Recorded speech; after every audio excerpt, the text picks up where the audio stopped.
kadang kita ni sebagai jurujual ni, semua benda kita boleh jual lah. Pagi ni ada satu brother tu WhatsApp saya, bang nak tanya lah, kayu bakau satu batang berapa harga?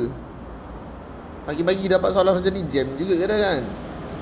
Kita pun cakap, bang saya jual kereta bang, tak buat rumah. Dia hantar emoji je. Tapi itulah, kadang-kadang benda tu yang buat kita rasa syok tau. Kita syok sebab apa? Ada orang menanya kita soalan. Macam abang kat luar sana kan, abang-abang kita kat luar sana kan, kadang-kadang kita balik, wife kita meletih ke, ataupun anak kita buat bising ke, sebenarnya benda tu adalah hiburan untuk kita. Kita lahian saja, sebabnya benda tu yang buat abang akan rindu bila buat kerja seorang-seorang. Tapi hari ni saya nak tunjuk abang cerita dia. Untuk kereta-kereta yang kita ada 3 buah kedai dekat Johor. Kita ada dekat Muar, kita ada dekat Pandan JB dan juga Perling. So kalau abang rasa nak beli kereta, let's go. Saya tunjuk mana jenis-jenis kereta. Untuk kereta yang kita tawarkan, kita ada MPV, saiz besar macam ni, full size. Ada yang saiz kecil sikit, yang ni macam Voxy, macam Noah, tu dalam kategori MPV 7-seater, tapi dia belum full size besar lah. Yang tu dia full size tapi tak berapa besar. And then dia ada yang kereta sport macam ni.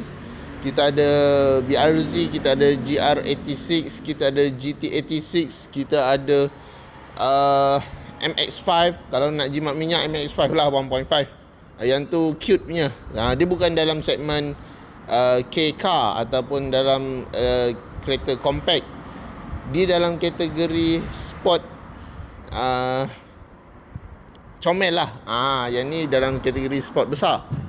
Lepas tu kita ada yang sport hatchback macam ni. Ataupun dekat luar sana kita ada satu Toyota Corolla Sport, satu unit sahaja kita ada. Kita nak jual pun murah-murah. And then kalau SUV kita ada banyak. SUV kita ada Harrier ada 3 jenis. Kita ada S-Spec, kita ada G-Spec, kita ada Z-Spec, and then kita ada Z-Ladder. And then macam yang mahal lagi, kita ada Lexus, ada RX 350 S Sport, ada NX 300. Macam tu lah spek-spek kita ada. NX 250 engine 2.5 NA 8 speed auto. Yang tu pun kita ada.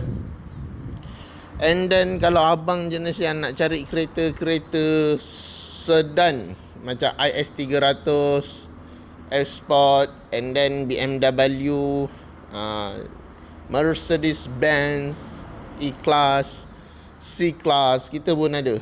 So untuk tontonan abang dengan akak-akak kat luar sana yang mana nak cari kereta-kereta sport, nak cari kereta-kereta sedan berkuasa, dan juga nak cari kereta-kereta full MPV pun kita ada.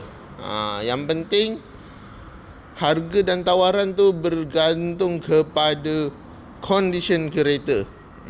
Condition kereta. Sebab ada yang grade bagus, kita tak akan boleh nak jual dengan harga yang rendah, sebab kita pun beli dengan harga pasaran yang agak tinggi.